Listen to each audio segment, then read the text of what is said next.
Hola, hola, bienvenidos nuevamente a nuestro espacio Evolución Laboral. Hola María Angélica, ¿cómo estás? ¿Cómo estás, Eleman? Aquí ya partiendo con la conversación de este día. Muy bien. Oye, sí, de verdad, somos unos afortunados de compartir con excelentes invitados, con temas de para dónde va el mundo del trabajo. Este espacio es suyo, ese espacio de conversación y de ponernos al día de cómo está pasando las cosas. A veces uno las ve más complicadas y a veces hay soluciones y por eso traemos a los los expertos que nos pueden decir cómo llevar adelante los desafíos. Como un gran desafío que es la inclusión. Hoy día tenemos una invitada especial que nos va a hablar de cómo estamos viendo este cambio, que es un cambio cultural por sobre todo.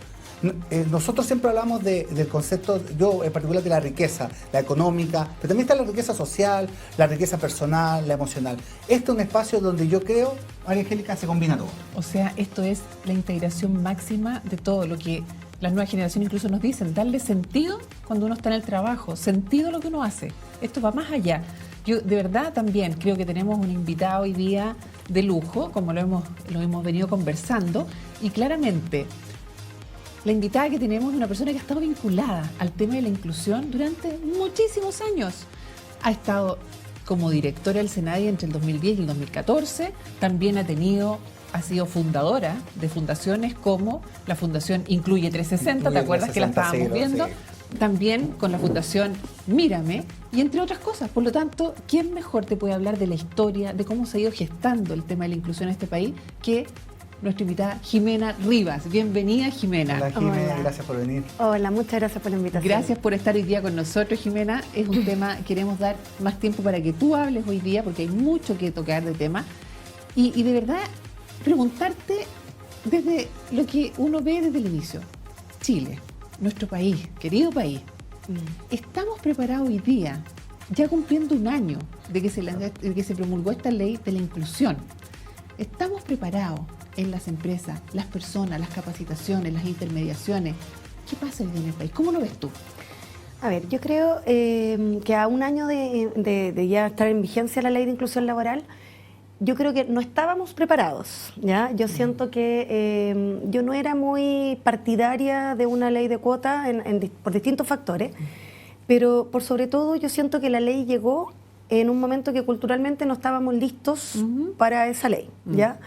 Pero hoy día, mirando hacia atrás, viendo lo que ha sucedido durante este año, debo decir que he cambiado un poco de opinión en el sentido de que, si bien no estábamos preparados, era tremendamente necesario. Porque el hecho de que esta ley saliera y que se difundiera y se promoviera como se hizo, por lo menos ayudó a que el tema se pusiera en el tapete. O sea, si esperábamos a tener una sociedad lista para hacer una inclusión efectiva, probablemente todavía estaríamos esperando y faltaría mucho tiempo. Entonces yo creo que el efecto que ha producido esta ley fue que se habla hoy día de inclusión de personas con discapacidad, que se está cambiando la cultura, como decías tú, porque esto es un tema de cambio cultural. Sí. Por lo tanto, se ha logrado un efecto positivo, se ha logrado que el tema exista, que se releve y que las instituciones públicas y privadas estén preocupadas de cumplir. Bien. Pero viene la segunda etapa, de cómo hacemos para que se haga bien, porque de que se está cumpliendo, se está cumpliendo. Las cifras así lo demuestran. Pero hoy día tenemos que tomar un poco la rienda en preocuparnos de que esta sea una inclusión efectiva y perdurable en el tiempo. Cuando hablamos de un universo de potencial fuerza laboral que tiene una discapacidad, ¿de cuánta gente estamos hablando en Chile aproximadamente? A ver, no hay cifras exactas ni precisas, pero yo te diría que se calcula que al menos uno debiera tener, para poder cubrir las plazas que establece la ley en las empresas que establece la ley, uno debiera tener del orden de 25.000 personas con discapacidad preparadas para el mundo laboral, digamos. Pero en la práctica no las tenemos, porque es un tema histórico. En el fondo, las personas, el poder trabajar implica tener unas habilidades laborales, haber desarrollado, haber estudiado, etcétera. Y aquí tenemos un círculo un poco vicioso que a lo largo de los años es que en general la educación no es ni ha sido inclusiva. Por lo tanto, las personas con discapacidad, la gran mayoría no pudo estudiar, no tuvo acceso a la educación. Es que eso, al tema es decir, el mundo del trabajo con el mundo de la educación. Pero es que en todos los temas atrás hemos topado, totalmente Jimena, que estamos con el tema de la educación, no se viene preparado para los cambios, la transformación digital o otro. Sí. Aprovechando lo que dijiste, Jimena, un tema es la educación. ¿Qué otros obstáculos se han topado usted en este camino para que las empresas definitivamente, estamos hablando las corporativas muchas veces se dice tienen como este tema ya como definido, armado. Las pymes es un tremendo tema y sabemos que le dan el empleo a más del 80% de las personas de este país. Sí. ¿Qué obstáculos hay hoy día con los que principales se puede topar hoy día, entendiendo que el gerente de recursos humanos tiene que acompañar al gerente general en esto, en un ambiente que tiene que ser un cambio de cultura, un cambio en los acercamientos? Sí, mira, yo te diría que en gran parte ahí nosotros como Senadi estamos tomando un rol de asesores técnicos que siento que estamos cambiando un poco nuestro accionar, dejar de ser ejecutores de proyectos y de cosas que a lo mejor no tienen un gran impacto porque somos un servicio pequeño, y tomar un poco más la responsabilidad de ser asesores y referentes técnicos en el tema, porque la clave para hacerlo bien es precisamente entender lo que hay detrás de la inclusión laboral. Que incluir a una persona con discapacidad, las barreras que muchas veces las empresas se enfrentan o creen que se van a enfrentar, es que lo asocian a un tema de costo. Creen que hay que hacer una modificación de la infraestructura muy grande, donde a las pymes, sobre todo las pymes, dicen, pucha, estoy en un tercer piso, no hay ascensor, el costo de romper las losas, de hacer ascensor. Pero eso, Jimena, perdón que te interrumpa, Jimena, ¿eso es que se asocia discapacidad solamente con la discapacidad física? Claro, que se piensa que, o sea, esa es la mirada que hay en el fondo, que para hacer una inclusión laboral yo tengo que hacer modificaciones a la infraestructura. Y eso son algunas barreras y mitos que hay que ir eliminando. No siempre, o sea, no son solo personas con discapacidad física. Hay personas con discapacidad sensorial, los sordos, los ciegos, la discapacidad intelectual, que no requieren grandes modificaciones de infraestructura. Hoy día la tecnología, ahí cuando hablamos de que hay que ajustarse a los tiempos, hoy día la tecnología permite eliminar de manera importantísima las barreras a la inclusión de personas, sobre todo con discapacidad sensorial e intelectual. ¿Por qué? Porque hoy día los sordos pueden tener interpretación de lengua de señas virtual a través de videoconferencia, interpretación remota, etcétera. Las personas ciegas usan el computador mejor que cualquiera. Hay ciertos estigmas o hay ciertos prejuicios que limitan la contratación. Por ejemplo, las empresas creen que los sordos son para call center. O sea, perdón, los ciegos son para call center. Pueden estar ahí en un... Cuando las personas ciegas pueden hacer cualquier cosa. Pueden trabajar de call center, perfecto, pero también pueden trabajar de contadores. Me dicen, ¿cómo hacer contadores? Hay que usar el computador. Yo conozco contadores ciegos que son dueños de empresas de contables. Entonces, lo que... Yo creo que la gran barrera es una barrera más de información, de que la gente no sabe y no conoce de discapacidad y tiene estos prejuicios de antes, digamos, que creen que no puedo contratar porque aquí yo hago tal cosa y esta cosa no la puede hacer nadie con discapacidad. Cuando en realidad la apertura que hay que hacer, y ahí donde nosotros estamos trabajando fuertemente en un programa para capacitar especialmente áreas de recursos humanos, es tienen que visualizar que una persona con discapacidad puede hacer cualquier cosa igual que otra persona sin discapacidad, siempre y cuando tenga los estudios correspondientes o la capacitación, y en algunos casos las adaptaciones necesarias. Que las adaptaciones pueden ser físicas, que efectivamente necesita un baño adaptado, el layout, en el fondo, claro, como la infraestructura, eso. pero muchas veces las adaptaciones son incluso actitudinales. Es una pequeña capacitación al equipo de trabajo, que entiendan que cómo le voy a pedir la información o cómo me tengo que dirigir a tal persona, porque si no escucha, tengo que saber que tengo que buscar otra forma de comunicarme con él.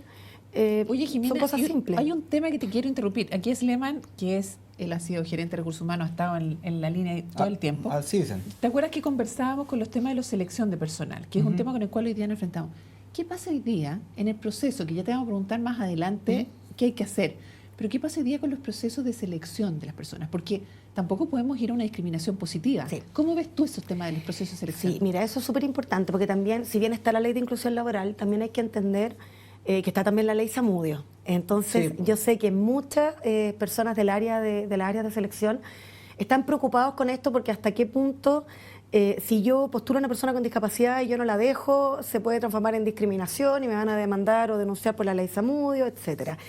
Yo te diría que lo que se está dando mucho hoy día, o sea, lo que se tiene que dar en el fondo es que las personas con discapacidad tienen que poder postular en igualdad de condiciones que los demás.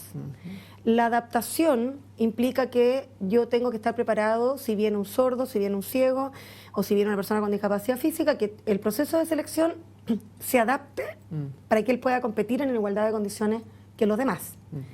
Pero si esa persona, aunque tenga discapacidad, si da las pruebas y se hace todo el proceso igual que cualquier persona, y no cumple con los requisitos para el cargo, no hay ningún riesgo en no contratarlo. Perfecto. La ley de inclusión no busca que la persona sea contratada a todo evento. Exacto. En el fondo, colocarla para algo que la empresa no necesita y en algo que la persona no sabe hacer.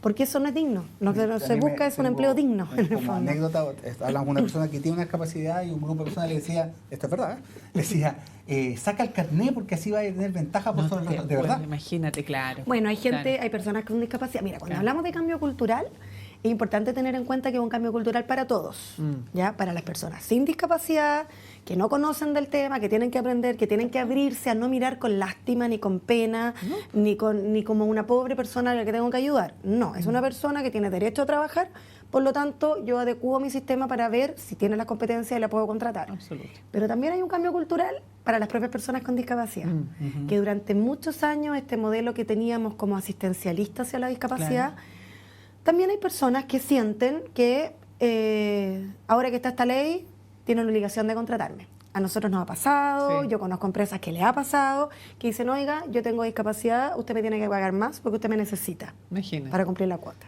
¿ya? En todas partes hay excepciones, no es la generalidad. No sé. Pero también es importante este cambio cultural, es decir, a las personas con discapacidad, en el fondo, yo he hablado con muchas y ellas me explican y me dicen, esta ley es una maravilla porque nos abrió las puertas, o sea, hizo que apareciéramos, que los procesos de selección reconozcan que somos alternativa, pero a mí me gusta mucho la postura de muchas personas con discapacidad, algunas agrupaciones que plantean, nosotros hoy día se nos elimina la barrera, tenemos derecho a postular, Sí. al fin me adaptan para poder postular bien, Sí. me adaptan al proceso, pero yo me tengo que ganar el cargo. Bien. Y lo tengo que cuidar, y lo tengo que hacer bien. Entonces, esa es la postura Ahí, correcta. Bueno, se me vienen a la cabeza muchas reflexiones. La primera tiene que ver con, a medida que va pasando el tiempo, la gente que hace selección para distintos niveles de cargo, Claro. headhunters, así, a mí me tocaba muchas veces cuando te hacían el levantamiento, bueno, hombre o mujer, edad tanto, y finalmente uno se da cuenta que esas son cosas muy prejuiciosas. Una de las cosas que aquí vamos a hablar es cómo seguir vigente más allá de los Justamente. 50, que es un tema que se viene próximamente. Porque aquí, ¿cómo hay que hacer el levantamiento de los perfiles, Jimena? Porque esto es como, antes era terrible, así, ¿en qué colegio estudiaste? ¿Dónde viajaste? Eran otras culturas y uno se da Si cuenta querías que tener guagua, estás planeando tener hijos, los alguna vez me lo análisis, preguntaron. Lo que decía hace un rato, los análisis del puesto. Cuéntanos Sí. un poquito de los análisis de puesto de trabajo. A ver, nosotros lo que estamos tratando de fomentar y lo que estamos enfocados, digamos, en dar a conocer es la manera correcta de hacer selección de personas con discapacidad. Perfecto. La manera correcta es que no se requiere que en el área de gestión de personas o de recursos humanos contraten a una persona exclusivamente para contratar a las personas con discapacidad. Eso va contra la lógica, digamos, Totalmente. porque lo que debiera hacer es que en el proceso habitual yo tengo que ir viendo las distintas etapas y ver qué adaptación tengo que hacer. Y ahí es donde nace el análisis de puesto de trabajo, que a mi modo de ver yo te diría que es la clave y es lo fundamental para que el proceso funcione.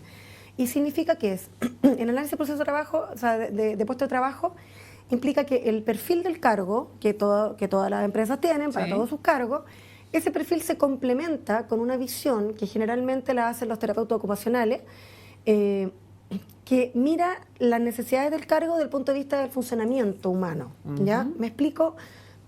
Lo más simple podría ser, por ejemplo, un cargo de recepcionista. El perfil de cargo va a decir lo que tiene que hacer, las habilidades que tiene que tener desde el punto de vista de oficio, de profesión, etcétera. Y en el análisis de puesto de trabajo se complementa con si la persona, por ejemplo, tiene que estar de pie por más de tanto tiempo, si tiene que ser capaz de relacionarse con extraños, si tiene que poder concentrarse a pesar de que haya mucho ruido ambiente. Entonces se va como detallando Es desde su el punto de día a vista día. del funcionamiento, Es como el día a día. claro. Para hacer esta tarea, para tener esta responsabilidad, necesita hacer todas estas cosas. Entonces, de ese análisis se desprende el tipo de discapacidad. Bien. Porque uno podría decir, por ejemplo, no puede ser alguien del espectro autista, o no puede ser alguien que no tenga la capacidad de relacionarse con desconocidos. Entonces, automáticamente uno empieza a decir, ok, el espectro autista probablemente, un espectro autista más severo, no podría ocupar este cargo. O Perfecto. tiene que poder comunicarse con extraños. Entonces, podría ser sordo, perfecto, pero el sordo tiene que leer leer los labios o alguna habilidad para comunicarse con terceros. Entonces, así uno empieza a identificar Perfecto. el tipo de discapacidad que es compatible con el cargo. Jimena, yo ahí te quiero quiero detenerlo porque tenemos que ir a una pausa. Perfecto. El tema es muy interesante, pero quiero ligar lo que acabas de decir con el tema del análisis de los puestos de trabajo, Jimena, con lo que posteriormente tiene que ver también con las productividades y los pasos que hay que ir siguiendo para que esto sea definitivamente un éxito para todos. Si eso es lo que queremos. Así que los invitamos a una breve pausa comercial.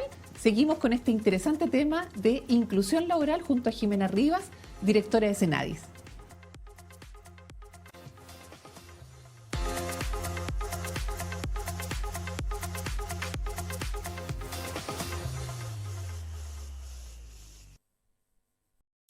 En Bio Bio TV.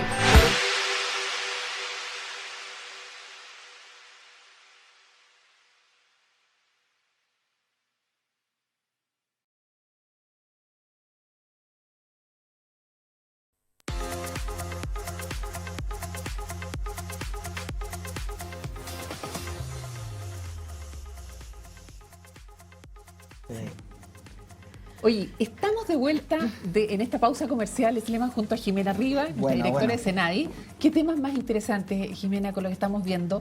Estábamos haciendo un breve análisis de cómo son, valga la redundancia, los análisis de los puestos de trabajo, que es esta cotidianeidad en la cual se tiene que ver el trabajador que tiene una discapacidad en el mundo diario, en el mundo de la empresa, en el contacto con todas las personas. Exacto. En el día a día. Te quiero hacer una pregunta, Jimena. ¿Qué pasa? Hay muchas cifras dando vueltas de la productividad que genera el tener la inclusión, ¿cierto?, en la empresa. ¿Qué pasa con esa cifra? Mira, efectivamente hay algunos estudios y análisis que se habían hecho hace ya algunos años que demuestran que contratar personas con discapacidad mejoran la productividad en la empresa, porque es un círculo como virtuoso que se da. Aquí yo quiero ser también clara en decir que no significa que las personas con discapacidad son más productivas o hacen mejor el trabajo que otras. Son buen alcance. Lo que pasa es que es como un efecto cadena que se produce, porque cuando tú tienes un ambiente laboral, por eso es muy importante que una vez que la persona entra a trabajar, tú tienes que trabajar con el equipo que se va a relacionar con ellos para explicarle las particularidades, etcétera. Cuando el equipo está bien compenetrado en el fondo y está trabajando, la persona con discapacidad lo que va generando es un efecto positivo en el sentido de que yo veo que la persona que está a mi lado hace lo mismo que yo y a lo mejor con más dificultad. Sí. Entonces yo me esfuerzo por hacerlo mejor. Las personas con discapacidad a lo mejor no se van a tomar el café 3 veces al día, bajan a fumar, porque a veces les cuesta bajar a fumar. Entonces hay una serie de factores. Mira, yo conozco, por ejemplo, una empresa cuando nació el Transantiago, que todo el mundo empezó a llegar tarde y los índices de retraso eran tremendos. Pero la empresa tenía personas con discapacidad desde antes. Y esta empresa me contaba que las personas con discapacidad igual no usaban el transporte público porque no podían, entonces llegaban por otra vía y estaban acostumbrados. Entonces ellos siguieron llegando a la misma hora que llegaban siempre porque el Transantiago no los afectó. Y dicen que en las unidades donde habían personas con discapacidad, los atrasos por culpa del Transantiago duraron 2 semanas y se acabaron. Porque yo llegaba tarde, no jefe, que el Transantiago, y miraba para el lado, mi compañero en silla de ruedas estaba trabajando desde la hora adecuada. Entonces me daba un poquito de cargo de conciencia y empezaba a llegar a la hora. Entonces la productividad mejora porque se van generando unas sinergias positivas, porque va generando, entre comillas, una sana competencia. Mejora una cultura. Mejora la cultura, mejora el clima laboral. Jimmy, ¿qué pasa con las familias de las personas que están en un tema laboral? Mejora, creo yo, los ingresos de esa familia, porque hay siempre un cuidador que tiene que estar con la persona. Cuando sale a trabajar esta persona, ese familiar puede salir a trabajar. ¿Cuáles son los alcances? ¿Qué Mira, se ve? el impacto para la familia, o sea, el tener un trabajo claramente favorece a la persona con discapacidad y su círculo inmediato absolutamente, porque deja de ser una carga para la familia. Incluso si el cuidador puede trabajar o no puede trabajar, por lo menos él siente que hoy día tiene más independencia. La persona con discapacidad le mejora la autoestima, se relaciona con un mundo nuevo, amplía su círculo social, lo cual es muy necesario. Pero aquí también es importante destacar que cuando hablamos del cambio que se tiene que generar en la cultura, también pasa por las familias, porque tradicionalmente las familias no están acostumbradas a que la persona con discapacidad trabaje, a que sea independiente, a que tenga su independencia económica y también, digamos, de vida. Qué difícil el cambio. Y ahí, sobre todo, yo te diría que se da la discapacidad intelectual también, porque hay experiencias que te demuestran que hay un proteccionismo. Si los papás somos sobreprotectores con los hijos sin discapacidad, los que tenemos hijos con discapacidad somos 10 veces más sobreprotectores. Entonces, Cuando yo hablaba también de que las personas con discapacidad no necesariamente estaban preparadas para trabajar en cualquier ámbito porque no habían tenido acceso a educarse, y eso es una brecha que tenemos que ir solucionando. También está el desarrollo de las habilidades sociolaborales para poder trabajar de la propia persona y de la familia. Porque hay situaciones en las que la familia no manda al hijo a trabajar porque está lloviendo. Claro. Entonces, sobreprotege. Está esa mirada todavía como... Entonces también hay que trabajar un poco por ese lado de que la familia entienda el beneficio que tiene y que eso va apañado de que esta persona tiene autonomía e independencia. Yo, como hablamos con María Angélica, he trabajado en recursos humanos. Vamos a lo práctico. Aquí hay muchos colegas de recursos humanos, mando un saludo a toda la gente de la red de recursos humanos. Y en lo práctico, así, a mí conozco empresas que han dicho, ya, paguemos la multa, me da lo mismo. No, y te dicen, es caro. Es caro, es complicado. Mitos. Entonces, en la práctica, ¿cómo lo hacen? ¿Cómo ustedes desde Senadis pueden ayudar a las empresas grandes, chicas, medianas, intermedias? Mira, nosotros estamos trabajando en guías prácticas y en capacitaciones, estamos buscando alternativas de capacitaciones online. De hecho, específicamente estamos trabajando con el Servicio Civil para capacitar a las áreas de recursos humanos del sector público, que obviamente tenemos que partir por casa, pero van a ser temas que van a quedar a disposición de todos los distintos ámbitos privados también. La clave acá, yo les diría que es partir por el área de selección. Los equipos de recursos humanos tienen que aprender, asesorarse. Hay algunas instituciones, hay ONG que trabajan en esto, con la información que nosotros también desde el Senadi vamos a entregar, que vean de qué manera el proceso habitual que están haciendo para que no tengan esta carga o este prejuicio de que les va a salir caro. Lo más probable es que no les cueste un peso más. Mira. Esto es aprender y ver de todos los procesos. Yo hago un análisis puesto-trabajo que, ojo, ese análisis puesto-trabajo sirve para cualquier cosa. Nosotros hemos visto experiencias de empresas que tienen trabajadores de toda la vida, que a lo mejor tienen un accidente, o hay gente que tiene cáncer y que tiene que hacer un tratamiento, o que está con quimioterapia, etcétera, y que necesita cierta adaptación al puesto de trabajo. Y este análisis también le sirve para eso. O sea, no es una cosa tan exclusiva para la discapacidad. Por lo tanto, se hace un análisis puesto de trabajo, se entiende lo que es una cosa bastante sencilla, que la puede uno aprender a hacer e incorporar en todos los ámbitos, en todos los cargos. Luego, de dónde buscar personas con discapacidad. Si yo necesito sordos, conocer las redes. Si yo sé que este cargo puede ser una persona sorda, entonces si yo pongo un aviso virtual, al sordo le pongo un aviso en lengua de señas. Lógico. Porque hay cosas que la gente no sabe. Las personas sordas, el 80% de los sordos, más o menos, el 60%, no está tan clara la cifra, tienen un nivel de comprensión lectura muy baja, no saben leer. Entonces cuando la gente cree, no, se publique el aviso, la lectura se asocia a la fonética, por lo tanto los sordos de nacimiento probablemente les va a costar leer. Entonces es tan simple con un video, lengua de señas, un aviso fácil, el lenguaje fácil.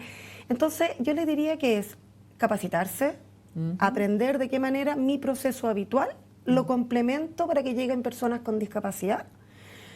Y lo más importante es contratar personas con discapacidad en puestos donde realmente necesita un trabajador. No lástima. No es lástima. Ha habido gente que ha ido a escuelas, específicamente a una escuela sorda, empresas que han dicho, necesito contratar 3 sordos. Imagínate. Y la directora de la escuela le dijo, no, usted necesita contratar 3 trabajadores. Dígame qué tienen que hacer y yo veo si alguno de mis personas sordas sabe. Y eso no puede ser. La idea no es inventar cargos para las personas con discapacidad. Y aquí también la ley es clara, que si uno lo sabe hacer y lo hace bien, la ley permite ciertas justificaciones. Y la justificación es, mira, este cargo específico. Mira, una vez la gerente corporativa de IBM, hace muchos años atrás, me comenta que ella no estaba cumpliendo la cuota que le exigían en Estados Unidos, porque aquí todavía no teníamos ley de cuota. Me dijo, a mí este año me tocaba contratar una persona con discapacidad y no pude contratar en todo el año. Entonces me llamó un poco la atención. Sí. Claro. Me dijo, porque este año la única vacante que tuve fue ingeniero informático. Y no encontré ningún ingeniero informático con discapacidad. Y eso en el fondo está bien, porque tú tienes que contratar lo que necesitas contratar y darle preferencia a la discapacidad. Jimena, no me quiero dejar de preguntarte algo que también hablamos antes del programa, que es qué pasa después que la persona entra a esa empresa. Porque uno dice, ya la tengo dentro, ya está con nosotros. ¿Hay alternativa hoy día de intermediaciones laborales con fundaciones que estén específicamente en ese tipo de discapacidad? Mira, yo te diría que la intermediación laboral es súper importante dependiendo de la persona y de la discapacidad, ¿ya? Ahí tú tienes que saber, porque hay personas con discapacidad que son absolutamente autovalentes y no necesitan ninguna intermediación. Si necesitan intermediación, efectivamente hay instituciones, hay fundaciones, etcétera, que pueden hacer este trabajo de acompañar. Y ese acompañamiento, para que tampoco se crea que es un trabajador que tiene que ir con un tutor. Sí. La intermediación laboral lo que busca es que tú le preparas al trabajador, en el fondo es como alguien que hace este rol como de apoyar al empleador y al trabajador. Bien. Y en algunos casos por un par de meses, por 3 meses, en algunos casos puede ser más largo, donde te ayuda como a ir eliminando barreras. Hay personas con discapacidad que entran a trabajar y dicen, mira, estoy súper bien, pero yo siento que no me dan ningún trabajo, me piden puras cosas simples. Siento que no soy no útil, de no soy repente útil. te dicen, no soy útil. Eso es lo que Entonces uno tú hablas escucha. con la jefatura intermedia. La jefatura a veces te dice, no, ¿sabes qué? Pucha, llega siempre tarde, no está cumpliendo, pero ¿cómo lo voy a retar si tiene discapacidad? Exacto, sí. Entonces, esta intermediación es importante porque ayuda Bien. a que la persona, los dos lados que tienen sus temores, digamos, se van limando esas asperezas. En otros casos, la discapacidad intelectual a veces necesita un apoyo permanente en el tiempo. Perfecto. Pero esa intermediación es muy necesaria, pero que tampoco se tiene que ver como una carga desproporcionada, como que va a ¿Y ser dónde muy las empresas pueden disruptiva. buscar esas empresas de intermediación? ¿Dónde podrían, hay alguna dirección en particular? Mira, nosotros en nuestra página web del Senadis tenemos Bien. un registro de fundaciones y organizaciones Eso, de todo el país. excelente. No está tan actualizado, estamos en proceso de actualizarlo, pero ahí hay Perfecto. hay alguna información interesante. Mira, nosotros tenemos una parte de nuestro programa que se llama el polígrafo. La idea es que yo te voy a hacer 3, 4 preguntas muy puntuales y la idea es que tú des una respuesta, una palabra breve. Sí, ¿Qué no. hacemos por asociación Ya. libre? Oye, y en la misma línea, la primera pregunta, ¿han tenido experiencia o le han contado de sensación de injusticia por parte de trabajadores ante estos procesos de inclusión? ¿De los trabajadores sin discapacidad? Sí, sin discapacidad. Sí, cuando no se hace bien, pasa eso, que el trabajador siente que están trayendo una persona, le están pagando un sueldo y el trabajo lo estoy haciendo yo. Ya, Y eso genera un mal clima que hay que evitar. perfecto. En esa misma línea, a la anterior experiencia de jefaturas que le ha costado más o menos evaluar el desempeño o incluso despedir a un discapacitado. Existen esos temores, y ahí lo importante es entender que la persona una vez que entra, que lo que mencionabas tú, cuando entra a trabajar, es un trabajador como cualquier otro y le tengo que hacer una pauta de evaluación, un programa de desarrollo de carrera y como cualquier trabajador, si no cumple, Bien. tiene que ser despedido, digamos, y en eso la gente debiera estar tranquila. Pero la salvedad con la discapacidad es que tiene que asegurarse de que se hicieron las adaptaciones para que la persona pudiera cumplir las metas A que se le diferencia puso. Para igualar condiciones. meta. Exactamente. Y finalmente, ¿hay mucha aprovecharse de esto como marketing por parte de la empresa? Mira, yo creo que existen casos, no es la generalidad. Yo conozco muchas empresas que lo están haciendo muy, muy bien. Lo que nosotros planteamos un poco es aprovechar, los 2 primeros años había como un periodo de gracia, Sí. donde se puede ocupar una medida alternativa sin justificar por qué. Y nuestra postura es que las empresas deben estar aprovechando este periodo de gracia para prepararse y poder Bien. contratar bien personas después. Yo te diría que los que lo están haciendo por marketing, si lo están haciendo, eso es... Ahí sí están perdiendo plata. Se ve el están fin, perdiendo plata porque se a ve futuro no les va a redituar nada y van a tener sanciones, etcétera. Jimena, no tengo más preguntas. Dale, yo le decía a la Jimena que si de repente quieres dejar algún mensaje para quienes hoy día están en este proceso, algo en 2 palabras, ¿qué le podemos decir? Así, que se atrevan, ¿qué tienen que hacer? Mira, yo les diría que se atrevan efectivamente, que lo vean. A ver, esta no es una ley que hay que cumplir para que no me cobren una multa. Cuando uno hace las cosas para que no me cobren una multa, lo hace mientras es más barato eso que pagar la multa. Y la idea es que vean lo que hay detrás. Detrás de esto es que si la empresa está buscando talento, que entiendan que el talento lo pueden tener personas con y sin discapacidad. Perfecto. Eso es Maravilloso. pura oportunidades, puros beneficios, Jimena. ¿Qué de mejor verdad. que eso? Primero, felicitarte por estar liderando esto desde muy de adentro, muy personal, porque esto también tiene que ver con tu vida. Y empujar esto que de hace muchos años, así que felicitaciones, cuenten Muchas siempre gracias. con este espacio. Y esto, nuevamente, un tremendo programa, súper concreto, súper real, con cosas que el mundo laboral nos está demandando y nos está desafiando. Y saber cómo hacerlo. Qué mejor que las personas que están en eso hoy día. Gracias, Jimena. Gracias, de demasiado. verdad, Gracias a todo el ustedes. rol, toda la labor que haces, realmente admirable. Así que nada más que y dejar los invitados al próximo programa que vamos a tener de evolución laboral con los nuevos tiempos, qué es lo que se viene en términos laborales, consejos, mejores prácticas.